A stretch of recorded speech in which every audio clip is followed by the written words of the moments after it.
Hi guys, and welcome back to your weekly Stoke City podcast, Every Step Along the Way. So the season's back, and in today's pod we'll be discussing the new signings, including some exclusive insight from Southampton. We'll be looking at the club news as well, and of course, as always, we'll be previewing this weekend's match versus Millwall. Okay, and welcome back. Must admit, guys, it feels like it's been well, I don't know, I was going to say a long time, but we've done that much in kind of pre-season, different specials and stuff like that. It's good to be back again, but this time talking about the real football. So welcome back to the pod, Andy. We're all right, mate. Hopefully everything goes as planned for this season, but, we are Stoke fans, so we don't know yet.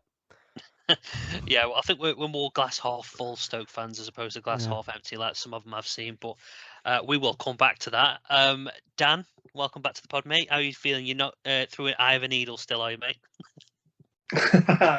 No, I'm all right. It feels like every time we do this podcast, one of us isn't very well every week. At least, I mean, we've done it all. I mean, all three of us have got issues this week. I mean, Andy with his toes and that, and me with like throwing up. It's great. Yeah, no, at least you're feeling good, mate. Because yeah, it's been a challenging week on a number of fronts. But just try and look positive in certain situations. So no, obviously it's good that we're all back. And yeah, this pre-season's flown. It feels like we've almost not had one, to be quite frank with you. But what I wanted to try and do, because I mean I know we went to the Accrington game and stuff like that. We've all kind of seen a lot of different games and highlights and various different things. So we're not going to go into individual games here because I think it's been done to death. We've talked about it in previous pods. Everyone else has seen it online. There's no point going over old ground. But I mean, in terms of, I just want to hear what your guys' thoughts are. To be honest with you, around what you've seen so far in pre-season. Are you happy with how it's gone? Are you bothered whether we've won 5 or lost 5? I mean, Dan, do you read much into this, or a little bit like when we spoke to Tyrese? Is it all about fitness? When did pre-season results become an issue? That's what I'm wondering. It's always been all about fitness, hasn't it? And bringing new players in, looking at different things, and basically getting fitness ready. Because come that first game of the season, what usually wins that game is legs and which teams are fitter. Yeah. I mean, we've had pre-seasons where we've lost to Newcastle Town and Nantwich and then gone and started the season really well. And we've had other Nathan Jones. Did Nathan Jones go unbeaten during his pre-season and won like 6 out of 7 games? And then the first 10 games of the season, we didn't win any. It means absolutely nothing. Promotion season, though, mate, didn't we as well? Again, I'm pretty sure this was the case. Didn't we only win one in that this season we got promoted? Something like that. Yeah, it means nothing. It's all about getting fitness. And the thing is that, like with Tony Pulis's teams, he was heavily on his fitness and he'd run him and all that. And he was, it's sort of like mythical, it's like how he runs up hills and stuff in pre-season. Yeah. And obviously we always started the season well, usually Pulis, and then but come April, May time, we drift off. Maybe the players' legs had gone. Mark Hughes was the complete opposite, wasn't he? He didn't really go much with that sort of philosophy of running them hard in pre-season. It was all ball work. And sometimes it took 5 or 6 games for them to find the legs and find the feet. But then come the end of the season, we were flying. So we started well under Michael O'Neill both times. I'm quite happy to see if we start again. Do you think though, Andy? I mean, for me, part of this is this just another thing for people to hit the club around the head with? It feels like it this week. I mean, you've seen the abuse that O'Neill's had. We'll talk about it in a minute, but that some of the things that have been released at the club, for example, the new banners on the front, and you can't please some people, it seems. Is this just something else for the club to fans to try and beat the club around the head with? Are we in that territory now? Because some people have made their minds up. It's a very tough one. Obviously, a lot of fans aren't happy with Michael O'Neill and the way that he's been at manager. You look at stats that he's got, he's better than a Mark Hughes and a Tony Pulis stats-wise, and I still believe that he is obviously the man to do the job. I've said it with what he's done with Northern Ireland when he was there. He is still that man to do it, and I just feel like with what's gone on as he's been here, he's managed to get the fans that far off his side that they're complaining about everything. Like, obviously, as we know, Lewis Baker was given the captaincy today, which I think is a brilliant decision. Definitely. But I saw one or two comments sarcastically saying, "Oh, why wasn't Sparrow chosen or something?" Just to make an argument out of anything, even if it's pointless. But Yeah. Dan said with preseason it's about fitness, and so did Tyrese. And I agree with you on that. I saw it's completely off topic, but Liverpool fans, their new signing Nunes, he scored a goal and they were absolutely raving about them. They went and lost the next game and they start saying, "Oh, it's just preseason; it doesn't matter." It's about fitness, and It's that's like all when you it's got the about. cup. It's like, oh, we didn't want it anyway. We were Yeah. focusing on the league. Yeah, it's the same argument, mate. And don't get me wrong. I mean, I'm not thinking sitting here thinking O'Neill's the Messiah. Far from it. But at the same time, we're smashing a manager around the head for a flipping pre-season, for Christ's sake. I've never seen a fan base, or I haven't seen it for a while, so bloody split on the guy. Like, half of us like O'Neill, half of us don't. Half of us think the owners need to leave, half of us don't. I mean, it's I don't know. When we got promoted, I seem to remember the fan base were together. Everyone was kind of, we weren't the best team in the land, let's be honest. We had a good season with loans and stuff like that. We weren't the prettiest team in pre-season till and all that, but I don't remember this animosity between the fans and the club and the management before proper balls even been kicked. The problem is now the Mon out brigade and all that. Now, look, maybe they'll change their mind if he has a good season. Maybe they won't. Maybe it's one of them where even if he got promoted and finished top of the league, it'd be, yeah, well, he can't take us any further, so we might as well get rid of him. Maybe there's no way around it. Some people make up their minds, as they did about Tony Pulis, as they did about Mark Hughes. And yeah, every manager's got his shelf life, but to be calling a manager out before a competitive game's been kicked, it just baffles me. It really does. But whatever, we'll get off this topic because we're going to be here all day. I'll quickly add to it. Go on. If we were the fans who were in the Mon Out Brigade, we wouldn't have all gone to Accrington together. We wouldn't have done all that. And I definitely wouldn't have gone up to Edinburgh round trip in the space of 48 hours. But I'm there as a Stoke fan. I back Michael O'Neill. I back the board. They are doing the right jobs. And it's just been an unfortunate few seasons that we've had that where we haven't been able to get to those targets that we've set. Yeah. And I suppose the last thing I'll say, if O'Neill starts badly and we don't win very many games, or we get to December, if we are 14th, 15th in December, I'm with him. Because we can't. That's fine. Understandable. He's had a chance. He's messed up. He's not signed the right players. Whatever. But right now, for once, can people just give him a bloody chance? Just give him a chance. If he messes up, he'll be gone anyway. So get to the stadium, follow him away, watch him online. If you watch him online, listen to whatever. I don't care. Just get behind them, and whatever happens, and we can moan about it later. It's just be positive for once going into a season. It'd be nice. Good luck to Simon King getting the fans back on side. Bloody hell. Right, okay, anyway. So let's talk about the positives very quickly pre-season then. So there's a couple of players I want to call out. Wright Phillips, I think when we saw him again against Accrington in a couple of games, he's looked really lively. We need to try and figure out for me where his best position is. I think that kind of free role almost is probably the best one. It's not a role he's going to get much of, but I thought, Dan, you made a comment when we were at Accrington that he looked almost a different beast in some respects. It looks like he's come on a bit. Again, same breath, Harry Clark, he's still settling in, but for me, I've seen him get a bit of a abuse saying he's not good enough all of a sudden, which, yeah, whatever. So again, another player we saw closely at Accrington, marshalling Connor Taylor, the other youngsters around him. I think he's going to be an asset this year. I really, really do. And then one final person I'll mention on positives before I let you guys jump in. Our friend Tyrese Campbell. So yeah, he's obviously found the net. Great blinking movement for that goal against Fleetwood, if I remember rightly. And I think one important aspect which I've not seen anyone mention in the pre-season friendlies, he's not been pulling out of 50-50 tackles, which is something a lot of players do when they're coming back from a long-term injury.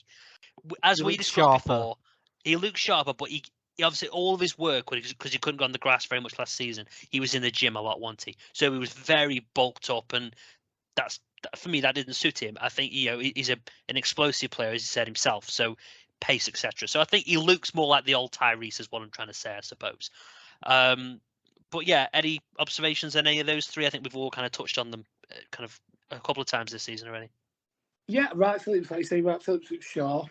I think as well, I mean, people going about the results and that. Yeah, we haven't seen a settled side yet, have we? We've mixed the teams as you should do in friendlies, as you should do. He's been mixing it up, trying different partnerships up front, partnerships in defence, partnerships in midfield. It's not as if like we've played our best 11 and you can say, oh, we've been playing our best team every week and we've not been winning.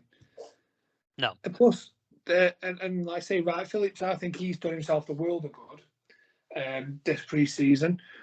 He's one that's probably exciting me. I think he's really got his head down over the summer. And also, like I say, Campbell, I think he looks really sharp. He looks back to his best now, which I'm not gonna say, but I was saying this 12 months ago that now would be the time. So yeah, I'd say I think he knows he's got to deliver now, and I think he will be. I'm looking forward to seeing a lot of these young players as well. I think like it's a big season for someone like Joe Bursick as well. He really needs to sort of nail that position down. And I hope that he'll get the trust of the manager to give him a run of games, even if it's not going fantastic for him. If he makes the odd mistake, I hope he sticks with him and lets him ride it out and come through. Yeah, I hope so. He's got to, mate, because if we drop him again, he'll be out the door in the summer. Not summer, rather. In kind of January window, it wouldn't surprise me if he kicks up before some months to go. And you couldn't really blame the guy if he's not going to get a chance. I've said this to you the other week. I still don't think Bonham and Fielding are adequate at all. Some people like Bonham, and he's not awful, but for me, when Joe's at the top of his game, Joe's still by far the better goalkeeper. And as a club, we've always had a really strong goalkeeping outfit, and it feels this is probably one of the weakest ones we've had for a while.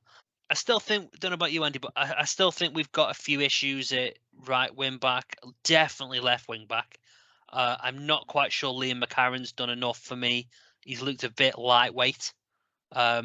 So I still think there's a couple of little areas, not dreadful, because I still think right wing back we've still got Wilmot, who could at least fill in there. But I mean, are you on board with the whole kind of left wing back situation? Because Morgan Fox is not suitable. No, Morgan Fox isn't really suitable. I put a tweet out about it and I didn't even put him onto the list. That's how much I've forgotten about him. It's not as much wing backs because McCarron, I feel like he can do a bit of a shift, but probably not as much as what Timon can do. If you've seen the graph which was put out, Timon was probably, I think, top 10% of wing backs or top 10 towards the top, as we know.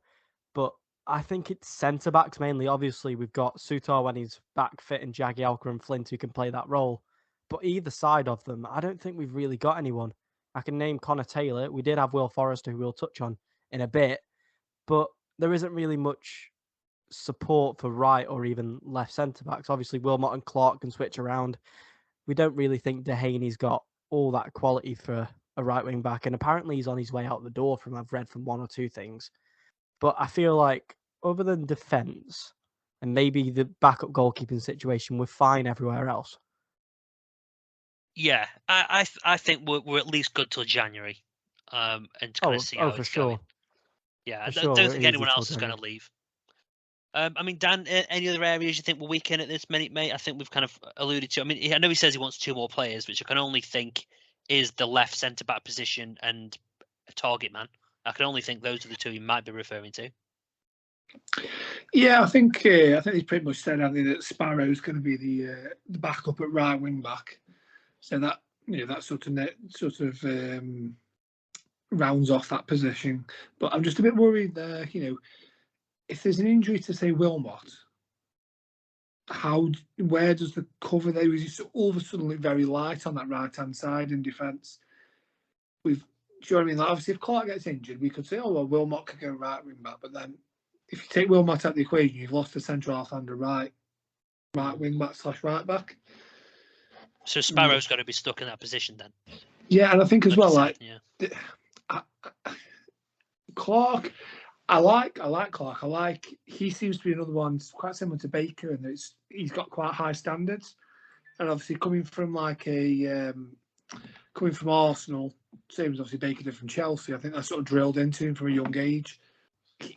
He's attacking wise, he hasn't showed it yet, has he? He hasn't showed that he can be a Josh Tymon on the right. And to maximise the wing back, you need two. You do need a right-sided player as good as the one we've got on the left. And I don't know if Clark's quite that player yet.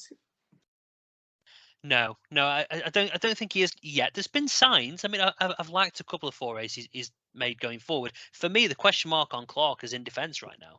I mean, it still is an attack, to be honest, but I still haven't seen him against a proper decent, championship player to see how he's going to cope. And I think it's going to be a learning curve for all of them, quite frankly, mate. I mean, a couple of players that have been mentioned is that Alfie Mawson and Ben Davies. Mawson, there was reports about him failing a medical. I saw online. I don't know if that's accurate. I really haven't got a clue. What I find interesting though is that medicals, just to clarify for a lot of people who don't know, medicals do not determine whether the club sign a player or not. It's a recommendation given. Ricardo Fuller failed his medical, I believe, and still signed for us. So it doesn't mean they don't sign. But if Alfie Mawson's, for example, out of the equation, Ben Davies seems like a pretty decent backup. But were we on about trying to sign Davies on a permanent basis, or was that another loan? Can you remember? I believe it would have been a loan because of how much his wages. Other players have been linked to, obviously. Apparently, Aaron Ramsey was linked, and I don't know about you, but I don't think we're going to be spending 400 grand a week on Aaron Ramsey. It's probably the one from Aston Villa, but Ben Davies, I believe, has gone to Rangers on a permanent transfer now, and it's a good signing for them. But obviously, the other player who've been linked to, I believe, is Congolo from Fulham, and he seems promising. He's obviously not played too much as of recent in the past couple of years, but when he has played, it was when I believe Huddersfield came down, or the season before Huddersfield went back up. He played extremely well, and he is that left-sided centre-back that we're looking for. I was going to say, because literally that's only been out for an hour or so, I think, that comment. But so that's where he plays then, is a left centre-back. Yeah, I believe he's a left-sided centre-back. Michael O'Neill said that obviously he's still contracted to Fulham, and it's good that Fulham have let him come on trial here, which I don't think we've done with many players in the past. And if he can agree terms, I believe it's going to be a season-long loan, which will obviously help with the squad depth issue that we've got there. So anyway, one other person I wanted to mention, and bloody hell did this set off a bomb online. Forrester, obviously gone to Vale on a perm basis. I'll be honest, one that I don't think a lot of people saw coming. He clearly didn't see a way through at Stoke, and I guess Connor Taylor's probably surpassed him now in terms of that. He knows obviously Sousa's going to come back, and then he's got Flint and Juggy Algren. He probably can't see a way through. Now, I'm hoping that we have a big sell-on clause. I imagine there's no way we've let him go without one. And let's face it, Vale aren't exactly in any situation to refuse one. I don't think. I think they'll be happy to get a player that's, let's face it, has got good caliber. He's still yet to prove himself. He's still got a good kind of caliber behind him. So I can't blame the lad for going. One thing I do want to say, some of the abuse that the player got, I saw it being wishing him have Achilles issues and his house being burnt down. I mean, for God's sake, get a grip. Seriously, like I don't get our fan base sometimes with stupid comments like that. So if the guy wants to go and improve it, that's exactly what it is, mate. And if it's older adults, you haven't got a brain cell between you, quite frankly. I'm sorry, but that's just pathetic. So yeah, for me, the guy wants to go and play. Would I wish we would have kept him? I can't say I've seen much of him. I've seen a few little bits. He's looked good when I've seen him. It doesn't mean he's the finished article. It doesn't mean he's going to go anywhere. You can't blame the lad for wanting to go out and play football. He obviously turned down a contract at Stoke and he wanted to go elsewhere. Okay, you've just sometimes got to shrug his shoulders and say, okay, get on with it then. And time will tell whether he's successful. And if he's successful, we'll get a nice sell-on fee in the future. So I've got nothing more to say about that other than the comments I wanted to make about the fans. Are either of you bothered that Forrest has gone personally? I'm not too particularly bothered. Obviously, like you said, Connor Taylor's overtaking him in the ranks, and he was all right when he played for us. Made the odd little mistake, but I don't think he was, for the next couple of seasons at least, going to get into the team. If we did get promoted, he was never going to get into the team. But the way I see it is, if you put the rivalry aside completely, he's the local lad who wasn't getting game time. Vale were probably the only club who wanted him, and it's probably the easiest move for all three parties. And at the end of the day, I hope he has a good career from him. As much as you've given me stick about Vale on this podcast when I went to the one game, I hope he does well. No way, mate. You'll be able to see him a lot more soon. Shut up. Andy's hit the nail on the head there as well. He's 21. They've tried the loan deals with him, and he's picked up injuries and stuff, and he's not been able to get a good run. And then, obviously, what he's seen is Connor Taylor's gone out at 19, had a fantastic loan, EFL League 2 Young Player of the Year and all that business. Come back, and Taylor's leapfrogged him in the pecking order. So he's looking at it from his career point of view. I've got a kid 2 years younger than me, now considered to be a better option. I need to go somewhere and get games. So fair play to him. He's done a very mature decision for someone 21. Also, where he's gone is very mature, very brave, should I say. So, yeah, fair play to him. I hope it works out for him. Yeah, absolutely. Absolutely no problems at all with that one. So that's the kind of, in terms of any rumours, to be honest, there's one thing I do want to mention, or two things, shall we mention, actually. So since we last recorded, obviously Dwight Gale finally signed after the 65th link since... 2013, is it? We were first linked. So much stupid like that. So, and obviously then Smallbone as well, has joined as well. I mean, what's your thoughts on both of these players, guys? I mean, obviously Gale, we know championship pedigree previously was insane. I think it was only what's his face from Fulham, Mitrovic, who had a better record. Has got a better goals per 95 minutes. Yeah. So if you can get 70% of that Dwight Gale back, it's going to be better than what we've got so far. So I've got no issues with the signing personally. Smallbone, I've obviously only seen him in the friendly against Hearts. Mate, you were there. I mean, from what I saw when he came on with Gale, Smallbone very much wants to operate in that kind of like number, I don't know, whatever number you want to call it these days. Is it but number 8? It's number 8, isn't it now? But yeah, it's the Nick Powell position, that Yeah. floating middleman between the strikers. He came on, he played that role, and he seemed to, he set up one chance where we should have done better, and then he obviously helped to set up the goal as well. So I think from what we've seen, it's positive. Either way, I'm glad we've got an option now to replace Nick Powell, because I've said previously, and we discussed this, Dan, didn't we?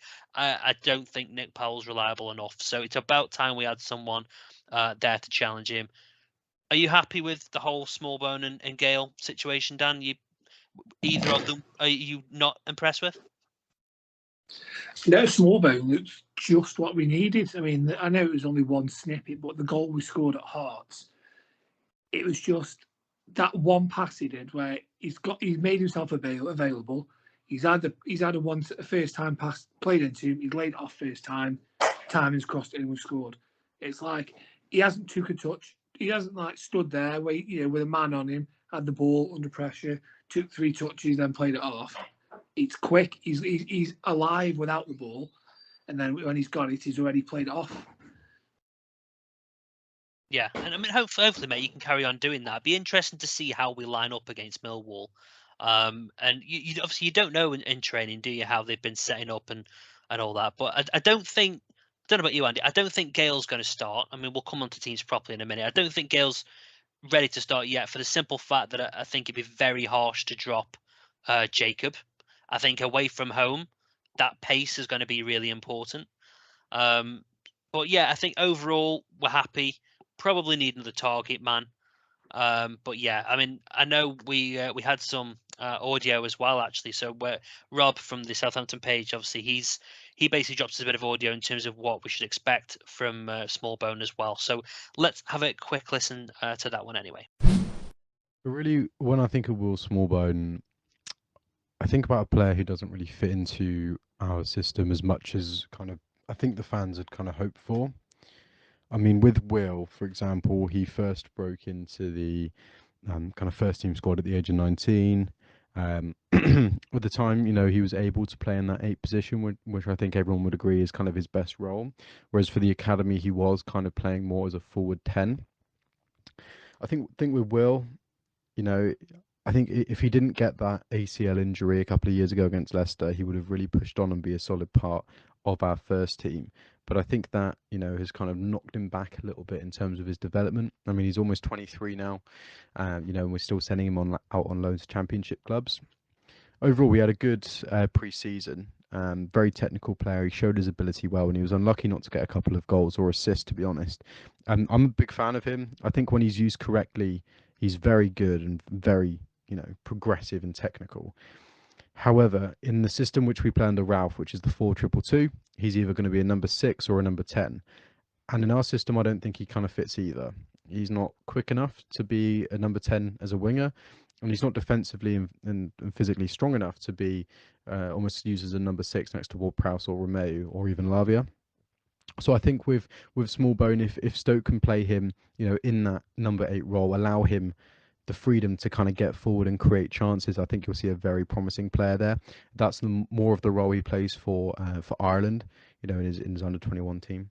But I think Will do well next to Kilkenny as well. Obviously, he's got that partnership there, but he really needs to show now. He needs to show up, or else, I don't think he's going to have a massive future at Saints if this loan doesn't go too well. But I wish him the best of luck.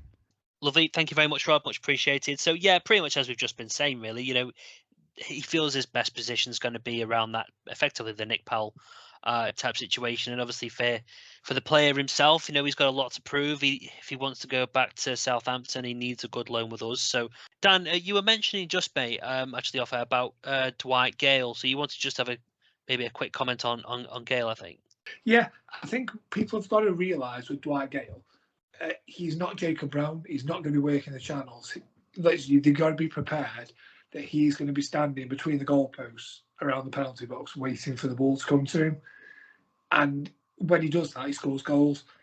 But he's not, like I say, people, you lazy, this and that. No, that's just his game. That's what he's always done. He's 32, you're not going to change him.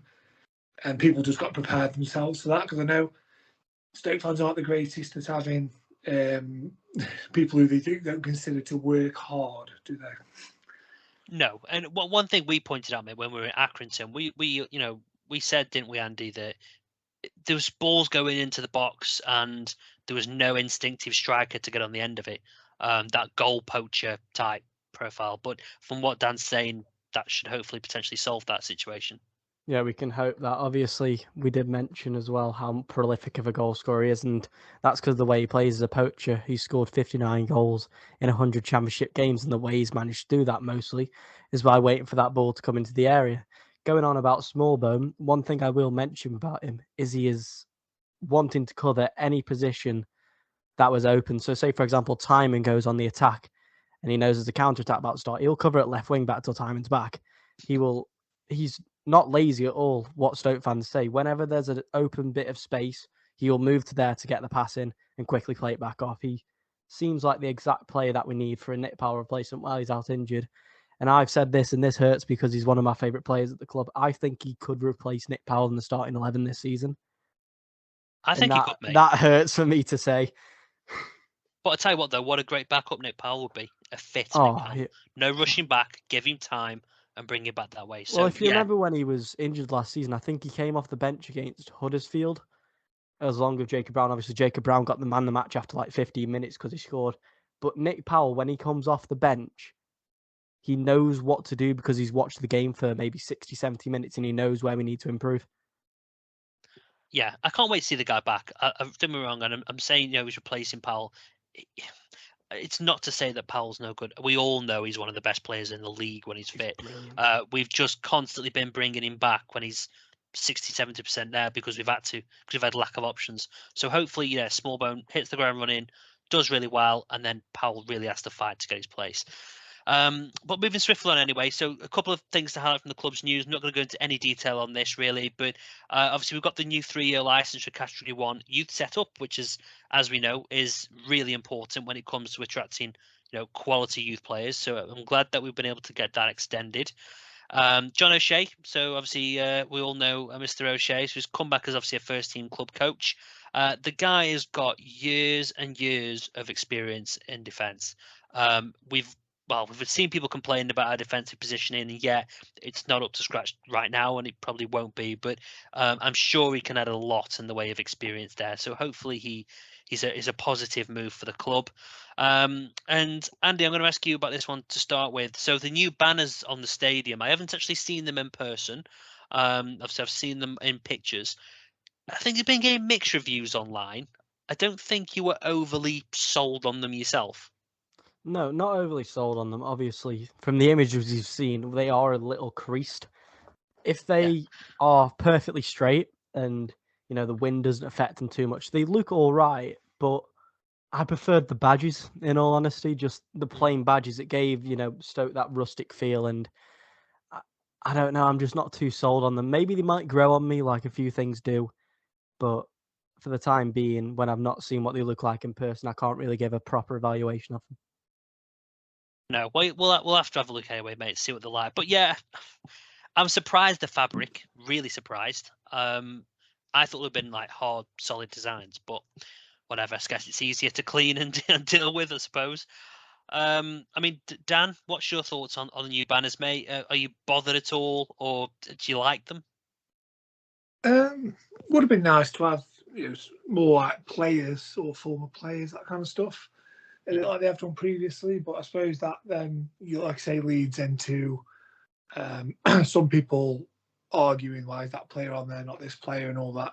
So I suppose it's the neutral thing to just go with the what they have done, which it's better than nothing. Isn't it? It's better than looking at a blank wall.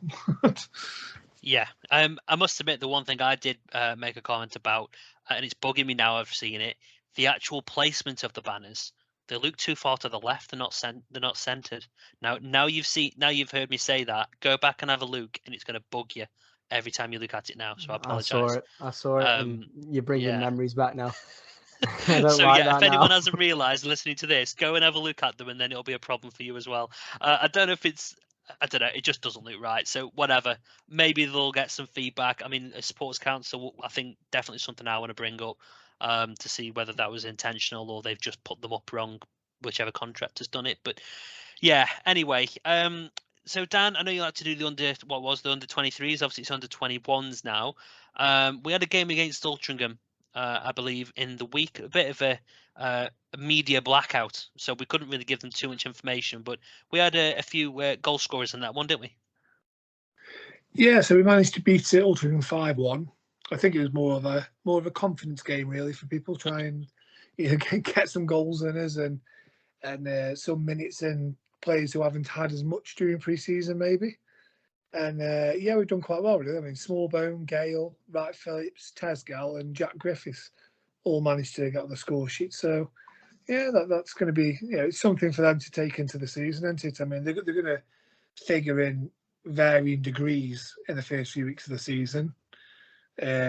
Probably from key players like Smallbone to Gale to probably not at all in the case of Emre and Jack Griffiths, but at least, like you say, they've got something in the bag. They've got a goal for a bit of confidence. A win's a win.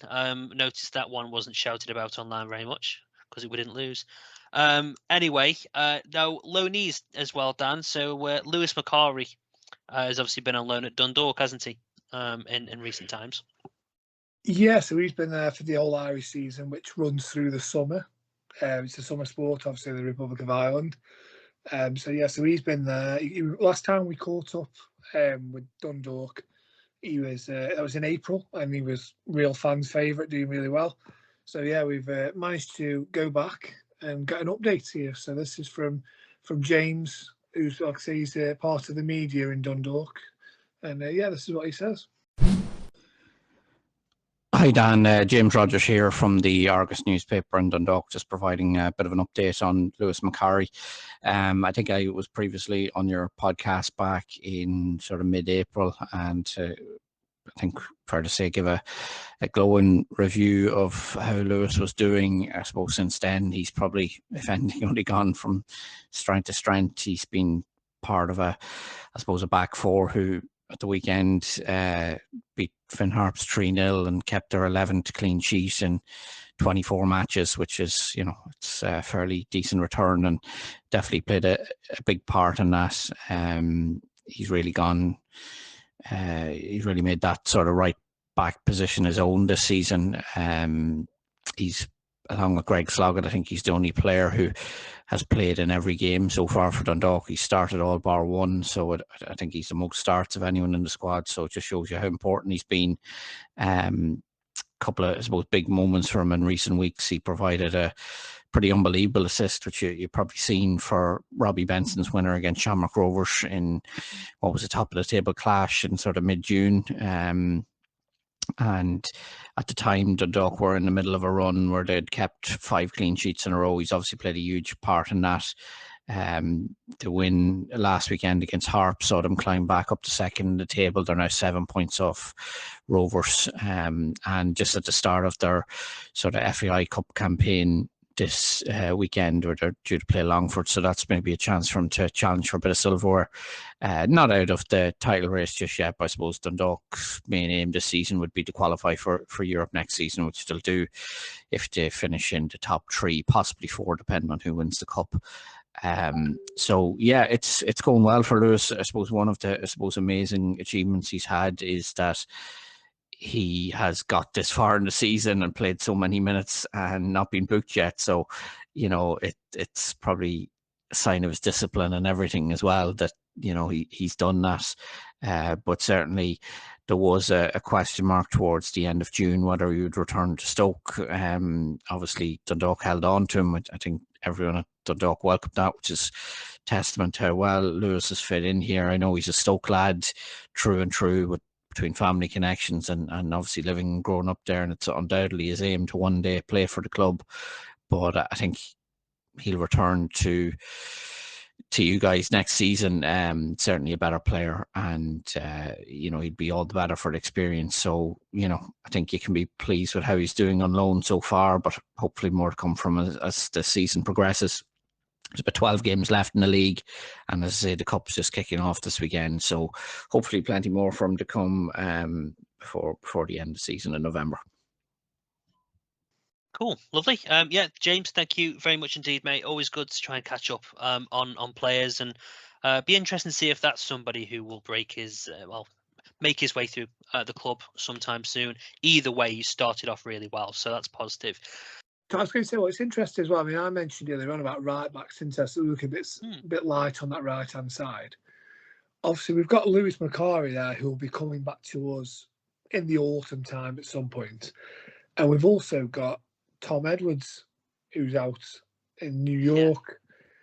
So there are 2 potential options. I mean, whether you think Tom Edwards has got a future here or not, the fact that obviously he could become an option in the side when he returns from Red Bull means, that's maybe the manager's thinking, maybe.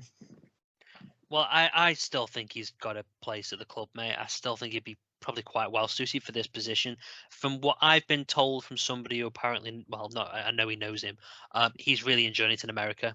So whether he'll ever come back is another thing. So we'll see.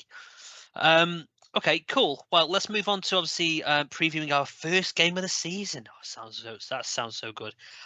Right, Andy, this is over to you, mate. We promised in previous podcasts, I don't remember when it was, we're going to update everyone on things like travel news, any major roadworks if you're heading down there, bits like that. So over to you, mate, if you want to give everyone a bit of an update.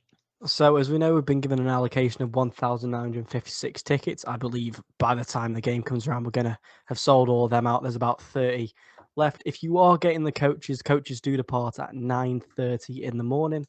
Roadworks-wise, there's not really anything going on. There's still some M1 roadworks from Northampton to Milton Keynes. They're converting it to a smart motorway, I believe. It's no hard shoulder for around about 20 miles with a 50-mile-an-hour speed limit. There are apparently train strikes coming in as well, so be prepared for this. There's quite a few lines affected, which is the London Overground, Greater Anglia, Great Western Railway, Hull Trains, LNER, London North Western Railway, South Eastern, and the West Midlands Railway. I believe the route from Stoke Station isn't going to be as affected. You might have to walk a little bit further on the trains with the tube. But other than that, I think everything is still running smoothly.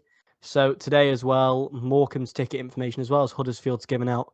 For Morecambe's tickets, we've been given 1,800 tickets. There are 600 seated and 1,200 standing. The coaches for that will be 23 quid for adults and £22 for under 18s, and they'll depart at 3:30 on the day of the game. And with Huddersfield as well, I've been given 2,336 seats, with coaches departing at 11 o'clock on the day of the game. Well, make sure you book us a couple of seats there, mate. Me and you'll be on that buzz. I will do, mate. I will do. I might even get myself a special accessibility seat if I can still have to have crutches if needed. One for each toe. Yeah. Yeah. No, lovely. Thanks for that, mate. So basically, when you get to London, you're walking because there ain't any other way you get in there. Most people walk around London anyway, so you should be fine. Yeah, it should be fine. All right, lovely. Thank you very much. And the return of the stats head-to-head. Andy and Dan. I tell you what, Dan, I'm going to let you go first. No, normally Andy gets to have his say first, but I'm going to give you the have a bit of a breather. Right, you're going to let me fire away first, then fair enough. So, mine's basically going on more like the records and stuff. So last season, we had 7 away wins.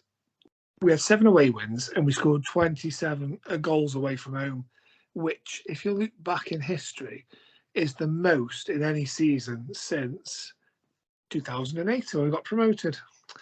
Isn't that funny? And do you know, amazingly, right? Despite the previous 3 seasons being 10 games, 9 and 9, we only failed to score in 4 away games last season. So we actually scored in 19 out of 23 away games, which is a pretty decent record, actually. You don't notice it at the time, do you? I'm surprised by that. No, yeah. We kept 6 clean sheets. We scored 2+ goals on 6 occasions and scored 3 twice. We only conceded 3 or more on 2 occasions, but we conceded 2 or more on 10, which is pretty standard. That failed to score 4 times is quite impressive. In all honesty, can you remember when 4 games might have been? Andy might know. We went to them all. I went to them all, did I? The games where we scored how many? 0 goals away from home. I didn't go to Fulham.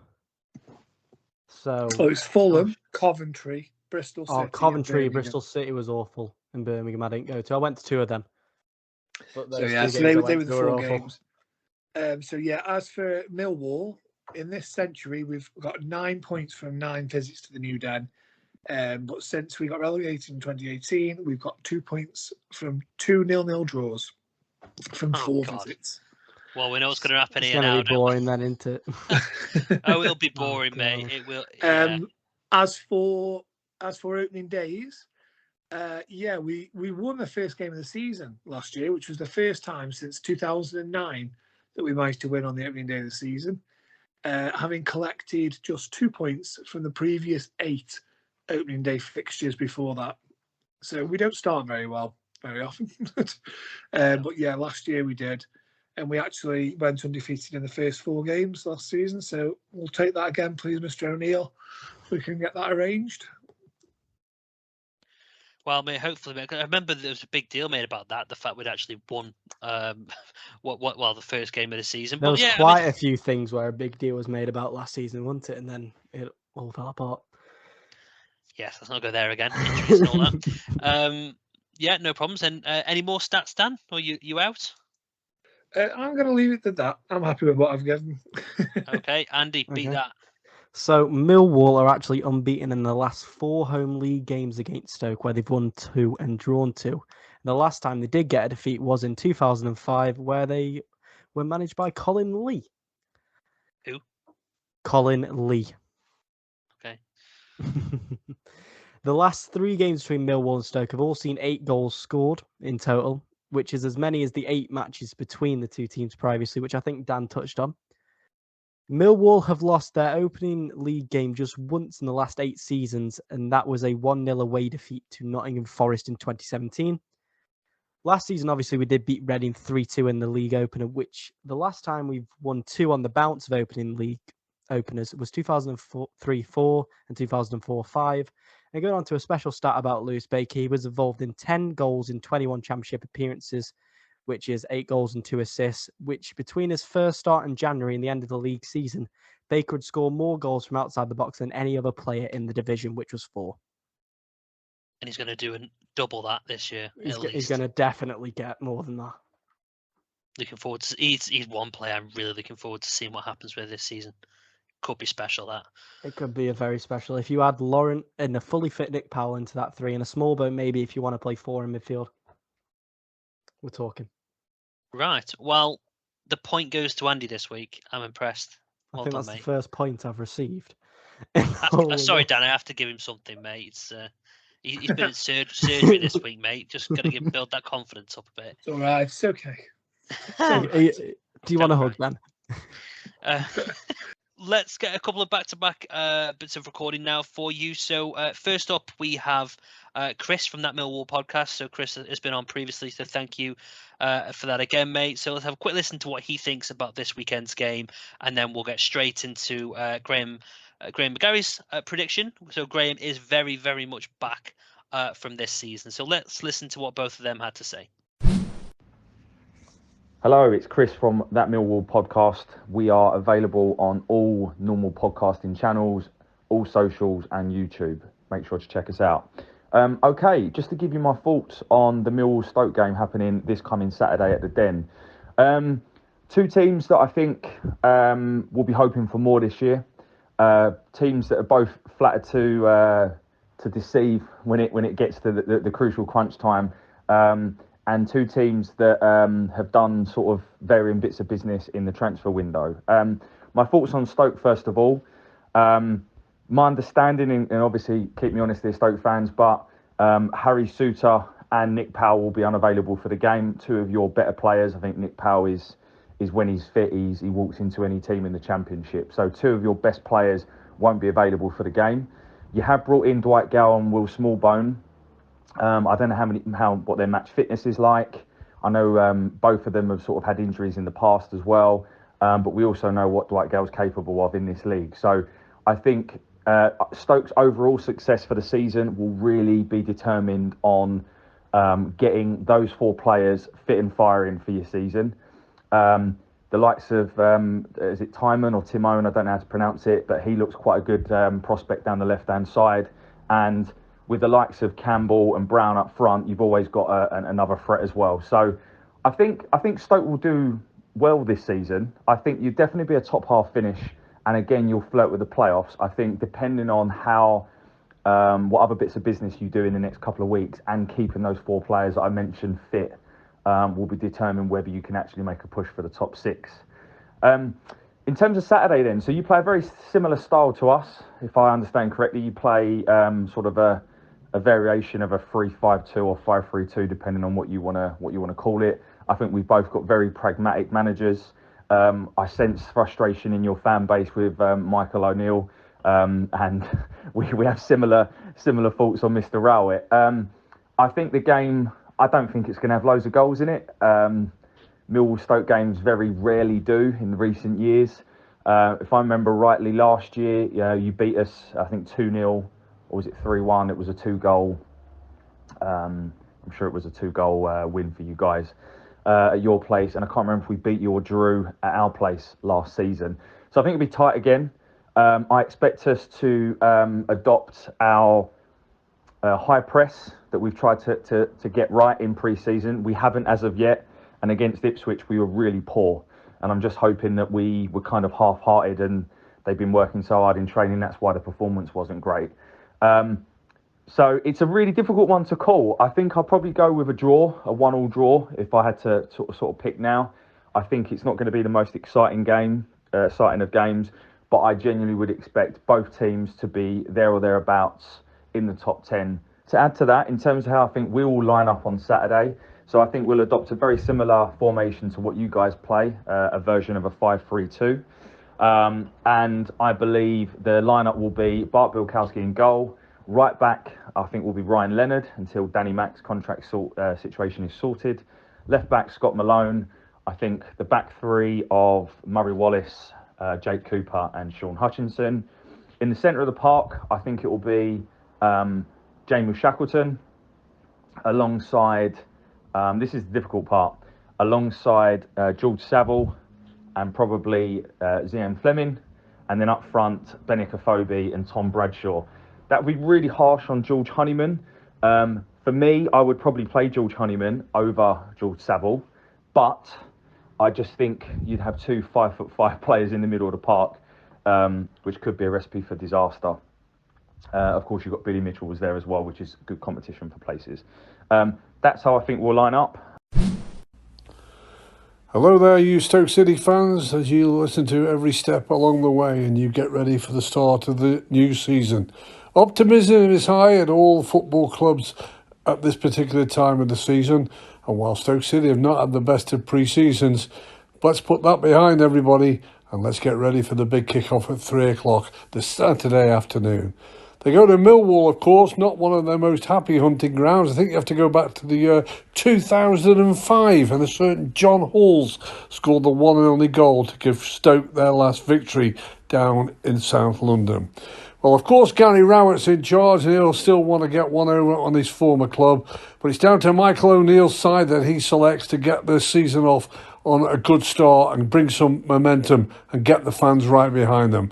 Plenty of new signings have arrived. It'll be interesting to see at 2 o'clock Saturday afternoon what team O'Neill has selected. But it's a tough game. It's a hard place to go to. But Stoke have to be resolute and they have to be strong. And I think they can come back with a draw. Might not score either. Going to go for a first prediction of the new season. And we wish Stoke all the best. Millwall 0, Stoke City 0. Okay, thank you very much, chaps. Much appreciate that. So thanks, Chris. Thanks, Graham. So yeah, I mean, obviously, from what Chris was saying there, anyway, I think he's very much on the same kind of playing field as us. I mean, both teams are obviously going to be hoping for more this season. It's obvious to say we all start the season thinking things can only get better. So hopefully they will go well. It's nice to hear that he thinks we'll do well in terms of a top half finish.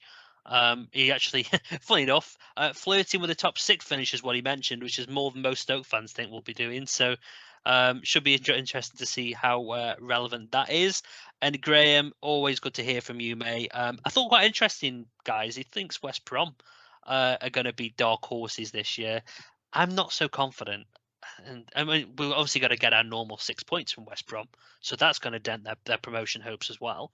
And yeah, what I think you mentioned at one point as well, Dan, when we spoke to him, that Watford and Norwich won't be good enough. Potentially is one of the comments I think we heard recently. Not quite sure about that, if I'm honest. I think both of them are going to have good seasons, but yeah. So I'm not sure what you guys think, but he's gone for a 0-0 prediction, which, based on the conversations and stats we've just had, I'm assuming both of us. But I mean, are both of you going with 0-0 predictions, or has anyone actually got us down to score? And 1-1. We're going to continue. We score goals away from home nowadays. Do you not know? Just told you. 1-1. Go on, Andy. I'm going to put a downer on things. Go on. I've gone for a 2-1 loss. You're not allowed back. The main reason being, obviously, the Den hasn't been a good hunting ground for us. But on the flip side, we have been scoring away from home a lot. So I'm going to go with the 2-1. I would have gone like a 1-0, but I don't want to sound too boring. Well, So, I mean, 2-1. I've got 1-1 down as well, to be honest. So I'm with Dan on this one. I think they will take the lead. Absolutely. I do think we'll equalise late on. I think Will we've it got be a a bit of pace. Benik take to get the goal? Besides law, won it. Yeah. Personally, I think Dwight Gale will come on from the subs bench and equalise for us late on. That's kind of my prediction. It'll be a nice change to have us coming back from behind rather than taking the lead and then letting the opposition back into it. Yeah, make a definite change, mate. Cool. So let's talk. Let's not go on to team predictions just yet. I'll let you guys get your teams up. So I put a poll out there around the fact that, obviously we've got the game this weekend and what everyone's predictions were, and like I kind of alluded to, everyone's not feeling so confident. So we had 21% of everyone predicting a draw. In second to last place was a Stoke win with 28%. And then, as you can kind of do the maths, about 51% of individuals thought that Millwall would win this weekend. So, yeah, kind of following on really from all the kind of comments we've seen online, it looks about accurate. So, Andy, very quickly, mate, don't need to give any context, but just give us your team, mate, for this Saturday, please. I have gone with Bursic in goal because I feel like obviously this is his season. The backups aren't really too great, and I feel like this is going to be a season to prove. If Clark is fit, because obviously he's been picking up the odd little injury, I'm not too sure on him. If he's fit, I'd start him. Wilmot with Jagielka or Flint, I don't mind either. Then Taylor with Timon in your defence, with Laurent and Baker as those holding midfielders, with Smallbone coming in the more attacking role, with Campbell and Brown up front, with Gale coming off the bench. Okay, interesting. I'm similar, but I'm actually, I don't know why I've done this, and I'm sure I'm wrong, to be honest with you, but I actually dropped Connor Taylor, and I actually do regret it because I think he will start, but either way, let me go with what I put down the other day. So I've got Clark and Timon fullbacks, Flint, Jagielka and Wilmot. Wilmot being on the right-hand side, obviously, of that three. With similar midfield, Laurent and Baker with Smallbone in front, and then Campbell and Brown up front. So I don't think the lineup's going to be too dramatically different to that, quite frankly. But Dan, have you got much different than what we've kind of mentioned? So I'm pretty gone with the same formation. The five at the back formation, and I've gone with obviously Basic in goal. Again, Clark and Timon at your fullbacks, Wilmot, Flint, and Taylor are the three centre halves. Baker and Lauren in midfield with Smallbone sort of floating around, being a bit, providing the creativity for the midfield. For Campbell and Gale up front. It's just not Josh Laurent. You didn't. No, it's not Josh Laurent.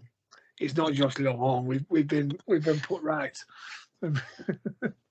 Yes, yeah. Thanks for that, Tyrese. But yeah, no, and in terms of a couple of things I wanted to mention as well, boys. So we obviously mentioned around the whole Gaffer update as well, which if anyone's missed it on Twitter or Facebook, just a bit of a reminder, Twitter obviously has Every Step Along. We obviously have the Facebook group as well. So if you go onto either one of those platforms, you'll be able to find out how you can join Gaffer, and we'll put it into the show notes as well. But yeah, if you like your fantasy football, but obviously this one is very much championship related, then obviously you haven't got long left to get that in now. And then again for the Super Six, so I'm sure everyone's fully aware, but for anyone who isn't, you get 6 games a week to choose from. You select the scores and also kind of like a golden goal, and I think it's like £1 million. I think if you get all 6 of them right, I think it used to be £250,000, but it's £1 million now. So there's 82 people in the Every Step Along the Way pod Super 6 League. So Q8L4FF is the code you need. Okay, lovely. So that's those bits. Now we don't like to finish off without a little mini quiz. Which Dan, if you're true to word, mate, I believe you may have the mini quiz ready to go. Unless you want to discuss anything else before we go into that. There are a couple more things that I think people may want to know. Go for it. Well, the referee Keith Stroud. Last 3 seasons, he's ref Stoke 5 times. We beat Brentford 3-2 and Reading 3-0. He was the ref then. He was the ref when we drew 0-0 at QPR a couple of years ago. He was also the ref last season when we lost at Sheffield United 2-1 and when we lost to Brentford 1-0 about 3 years ago. So I can't remember much controversy from them games. Don't think he's done anything negative or positive. They were pretty, which is amazing really for a ref to ref 5 Stoke games and not have anything that's like what a tool he is. No, give him time, mate. Give him about 20 minutes in the first half, and he'll soon be in that category. There is something I saw earlier on actually. he refed a Newcastle game a few years ago, and he gave a penalty for a foul on Dwight Gale. Great. And Newcastle scored the penalty, but Dwight Gale encroached. So instead of making them retake the penalty, he gave an indirect free kick to the other team, which obviously is the incorrect decision. They should have been able to retake the penalty. But Newcastle won the game 1-0, so all's well that ended well on that for them in that case. But yeah, so just watch him on if we get a penalty. I'm sure he'll never make that mistake again. And the other thing is, these two managers are the longest-serving managers in the Championship. Gary Rowett and Michael O'Neill. Which says everything about this league, doesn't it? My God. Yeah, that's crazy. It can't be more than like 3 or 4 seasons. Yeah, I think basically this is both of them's like 3rd full season, isn't it? Yeah. I think there are a couple of managers who've been at their clubs longer. I think But in different spells. Rotherham and Coventry. But Paul Ward and Mark Robbins, they weren't in the Championship for all that time. They were like obviously in League 1, League 2. Go for the quiz, mate. I'm going to clue what the topic is. Hopefully it's something interesting and not too difficult this week. So there are 7 teams we've played away from home at least 3 times since relegation and failed to beat. As mentioned earlier, Millwall are 1. Who are the other 6? God. So think where do you feel that we go away from home and never get a result? Am I allowed to pull up the Championship table? Yes. Good. And it's teams that are in the Championship now, as I take it. Yeah, this isn't like historical previously, is it? Let me have a look. There are 3 in the Championship now. 1 has just left the Championship, and So 2 one's have been been out of the relegated. Championship more than a year. So we failed to beat that. There's teams you can take out of this easily. Sunderland, this is the first time we're facing the Championship, so we can count them off. God, you've done a good one there, Dan. So Since we were relegated. Norwich, we've only played twice because they've been up, down, they've been up, down. up, down. And we did actually beat them. We did, didn't we? Yes, we beat them the season that we were first in the Championship. I think Rowett was in charge then, wasn't he? I'm sure. Yeah. Yeah. Rowett was. Oh God, you have thrown a good one here, Dan. He's had 20 minutes to do this, and he's stumped us. I mean, we don't have a good record against Wigan away. Surely not. Again, only two times. That's the problem we've got. Yeah. Only 2 games. Middlesbrough? A 0-0 draw, and then we lost 3-0 to a Nick Powell-inspired Wigan. I don't feel like we have a good result against Middlesbrough. Middlesbrough? Yeah. We'll go. So we played Middlesbrough 4 times. We've lost 1-0, 2-1, 3-0, and we lost 3-1. So yeah. Got I was just thinking because obviously when I went up there last season, they're the only team that we played 4 times and lost every one to. We're going to make it 5 this year, boys. How about Preston? It's a bloody long trip as well. Keep losing. Oh, it's awful.